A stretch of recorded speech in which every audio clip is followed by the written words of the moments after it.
Ta-da! Hello everybody, welcome to your daily pop of positivity. How is everybody? I thought I'd come on camera because I found some of my favorite little cards that make me feel good about life and the direction I'm heading.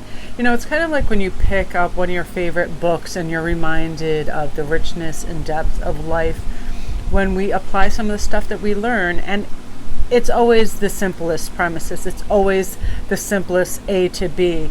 How to feel good, how to employ happiness. For instance, you know, happiness is my birthright. When we're little, we don't sit there and think, where did these blocks come from? These building blocks or Legos, how much did they cost? When am I going to put them away? All that stuff that later in life we inundate ourselves with for no reason. I go through this personally when I'm cooking. If I'm taking out stuff, I'm thinking about cleanup sometimes before I even begin the process of cooking. It doesn't make any sense. And sometimes too, like when I was making this necklace the other night, I really get lost in the flow state of that. But what happens sometimes, I'm like, oh, then I'm going to have to put all the separate little beads in bags so I can be organized. Like, just instead of having this simple premise that just be happy and be in the moment, because that's everything, right? I feel like when we have present moment awareness and we're aware, whether we're just at a beach in a lawn chair looking at how beautiful things are and flowing conversations with our family, I like to employ really careful listening skills when somebody's like telling me a story, or if I'm on the phone with somebody and we're having a session and they just want to emote how they're feeling and what's taking place. If I stop everything else, the cogs in my own head, and I listen, I feel happy about being alive, because I'm right then. I was listening to a lot of the tennis players say when they have their best games is when they are present from ball to ball, from moment to moment, and that's it. They're not thinking, what about this set? What about this whole game? What about my future? Just right then, the joy and the love of it. And that's everything, right? Because where energy flows, that's where our intention goes. And that's why I love this card so much, especially with the happiness card, because what is our intention? Are we setting an intention each day to where we're going and what we want to take place and what we want to maybe not participate in or avoid, right?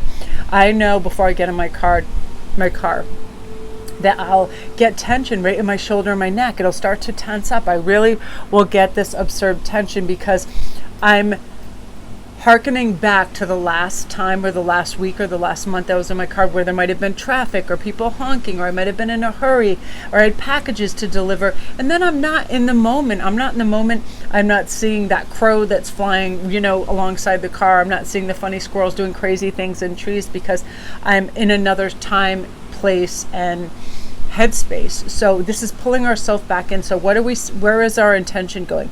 My intention going to see a family member is I want to make them laugh, feel good, and feel included, and I want to be present for them.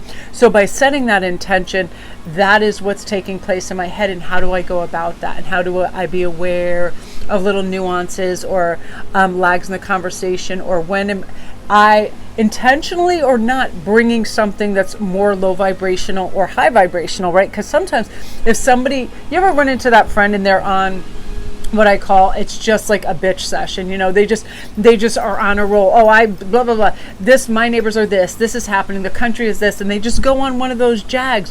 What we don't want to do is pile on top of that and exacerbate the negativity by enabling that, by agreeing with it. Oh yeah, and let me put in some and add some and give them something else to feel negative about. Instead, let's turn the tables and have our intention to be having attention on the good things, on the lighter things, on the happy things, on things that are going to make them feel better and bring the vibe up. Sometimes what I'll do is I'll like amplify something to a silly degree, like if somebody's like just an absolute pill out in public or whatever. Like the other day at the US Open, the girl next to us was really a quote unquote Karen, and she was really just obnoxious as hell and being like really mean to this person that she was there with, because all he was trying to do was ask questions about, well, what is this? I don't really understand this. And then when he would cheer a certain way, like she was just picking apart everything he was doing.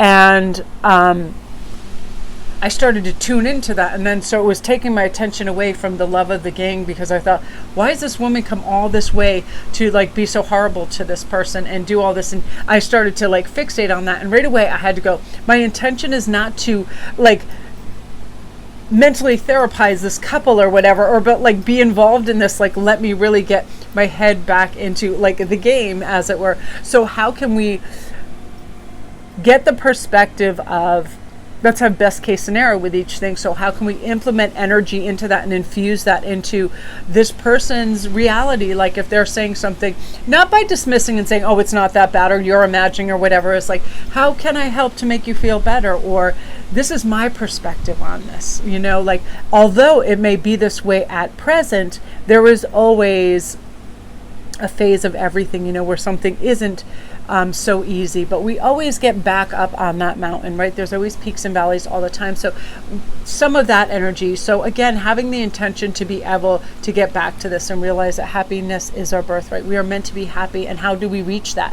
And where is our happiness? How do we even really come to terms with what makes us happy in our life and what we're working towards and where we should set our intentions. So my intentions each day when I wake up is to take my time, be focused, get grounded, feel good, but start with gratitude. I have so much gratitude for, oh wow, look at all these great clients and friends I have. Look at my crazy family and the fact that I have, you know, time and resources to go bring them lunch and spend time with them. The creations, whenever I look at like my jewelry boards and when I have beads left on it that I can create things of that nature. So this is really saying, you know, if happiness is our birthright, why aren't we searching for it more? Why aren't we reaching for it? And let's really have the intention to reach for things that give us peace of mind, make us feel good about who we are and what we're doing, and focus more on that. So you guys, that's your daily pop. Love and light.